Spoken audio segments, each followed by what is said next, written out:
Hi, this is Shelly, and again, I am doing another video of the four messages, and this is going to be the second message, the one that talks about you are loved unconditionally. And I have another acronym for you to help you be able to practice this message and share it with your children as you discipline. And again, I'm going to include the link to connectedfamilies.org, where I got this information. Not so much from the website, but they offer a course, and it's offered on their website, and I took that course and received so much encouragement, and this is where I got the four messages from.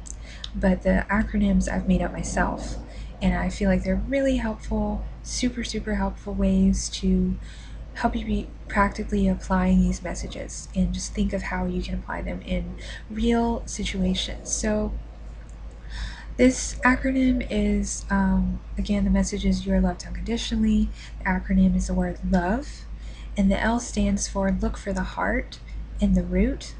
And what that means is look for the heart of your child beneath their behavior. Don't focus so much on their behavior for a little bit. Focus on who they are, their heart. What about them brings you, just makes you want to give them a hug. And also the root of the behavior. Maybe they're tired, they're whiny and fussy, but maybe they're tired.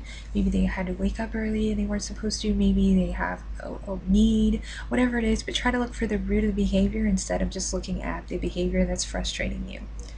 And then the O is for offer understanding and encouragement. Just be understanding with them, and also encouraging, like, hey, I know you're having a rough day, but it's going to get better, and you've been doing really good lately. You're having a hard time right now, but I've seen you improve in this area, whatever it is. Encouragement is super important. Um, and then the V is for view the situation from their perspective. You don't want to just look at it from your eyes, but from theirs as well, because they're going to be seeing it differently than you are. And if you get in their shoes for a few minutes, think about how they're going to feel, even a few seconds. It really only takes a few seconds to realize, oh, hey, you know what? They are probably feeling a little differently about this than I am, and it can kind of help you understand where they're coming from and maybe be a little more empathetic, which goes with the E in love, which is empathize with and honor feelings. Just empathizing with your child, even if they're totally wrong and you have to give a consequence or whatever, you just be like, hey, I can see that you're really angry right now, and I understand it's hard.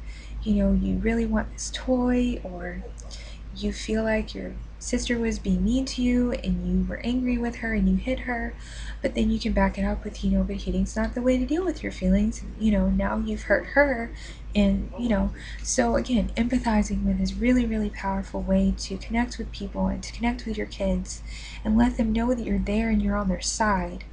Even as you're correcting them, you are on their side and you believe in them, you love them, you care about them and their feelings. So yeah, it's pretty simple, pretty basic, and I will kind of go through it one more time if you need to hear it again. Just the word love, look for the heart and the root, the behavior, look for the heart of your child's, offer understanding and encouragement, view the situation from their perspective, think about how they might be feeling, how they might be approaching the situation, what might be prompting their view of the situation, and then empathize with and honor their feelings, because whatever the case, even if you feel like this is ridiculous that they're angry with me right now when I do everything for them, it is true. It's ridiculous, they're being ridiculous and unreasonable, but we don't want them to feel like their feelings are ridiculous, because then they grow up thinking, I'm ridiculous, I'm complicated, I think things that aren't true, and that's a dangerous place to live and think about yourself. So what you can do instead is, you don't have to say, oh, you poor thing, I am a horrible parent and you should be angry. No, but you can say, I can see that you're angry right now, and I can see that you're frustrated, and I am so sorry that you are so upset right now. I'm sorry that you feel that I abandoned you.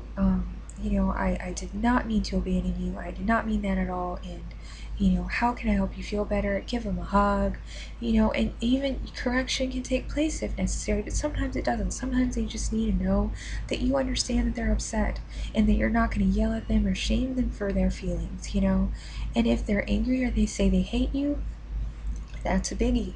But they don't hate you. They're just saying that because they want to get their feelings out. And what you could do is you could say, I see you're really angry right now and you're tense. Do you need a hug? Do you need to go calm down? Maybe we can talk about this later. As long as you're not taking it personally, which is hard, I understand. But if you think about it as, okay, I'm reaching out to them right now. I want them to know that I love them unconditionally, even though they're saying they hate me. I want them to see that I love them unconditionally. It's kind of just something that's coming out of them because they haven't learned yet how to control what comes out of their mouth. And you're teaching them this. This is your job to teach them this. And in order to do that, you need to control what comes out of your mouth. And you need to show them love under fire. Because this is one of the points in the video that when love is really only viewed as unconditional when it is shown in times of conflict, in times of stress, in time where you feel you don't deserve it. When I feel like I don't deserve it and somebody loves me anyway, that's when I really feel loved. When I'm sweet and cute or whatever, of course, it doesn't matter as much to me when I get a hug or a pat on the back, because I feel loved at that time. I feel lovable. But when you feel unlovable and you feel awful and you know you did something terrible, you really need to hear that you're loved unconditionally. So that's really the gist of this message. Just, sharing that love with your kid when they don't act in a way that makes you want to love them. Because they need it. They need it more now than ever. And so I just want to share that, and I hope you enjoy this video. And again, I'm going to have the other two videos redone so that they're louder and more to the point and don't take hours of your time to watch. So I hope you have a great day, and I hope you enjoyed this video and found it helpful. And again, strongly recommend going to that site, connectedfamilies.org. They have extremely great information and resources. Have a great day.